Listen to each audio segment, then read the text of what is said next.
ভাবে গসিপ মার্কেটে ছুটিয়ে ছিড়িয়ে যাচ্ছে, তাতে অনেক লোকের ভয় হয়ে যাচ্ছে যে নাকি ইনক্রোচমেন্ট রিমুভাল করা হচ্ছে অনেক জায়গাতে।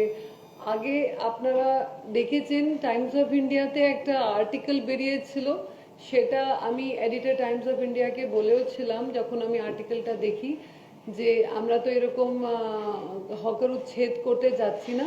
তো এই খবরটা আপনি কোথা থেকে পেলেন, আমাদের কাছে একটু কনফার্ম করে নেওয়া উচিত ছিল। তখন জানা গেল যে এআই জেনারেটেড আমরা যে বিল্ডিংয়ের নোটিশগুলো করি, সেখান থেকে একটা নোটিশকে এআই জেনারেটেড করে চেঞ্জ করে হকার উচ্ছেদের নোটিশ বের করে দেওয়া হয়েছে। তাতে অনেক লোক মানে মানে they got scared that they will be removed. আবার দেখলাম যে দুদিন ধরে আমাকে অনেক রিপোর্টাররা আমাকে জিজ্ঞেস করছে যে আপনারা নাকি কলেজ স্ট্রিটে কোনো কিছু উচ্ছেদ করতে যাচ্ছেন কি যাচ্ছেন না। আমি জানি না কোথায় থেকে এই ধরনের গসিপগুলো বেরোচ্ছে। তো আমাদের সাথে অ্যাডিশনাল সিপি সাহেবও আছেন, তো পুলিশও এরকম কোনো কিছু নিচ্ছে না, এবং কেএমসিও এরকম কোনো ড্রাইভ নিচ্ছে না।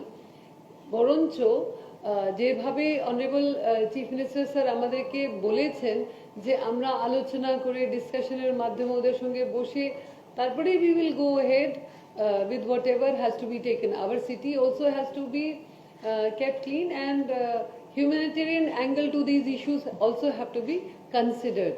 Sutrang, I categorically deny that any issue, any notice has been issued to any of the hawkers for removal or anything like that.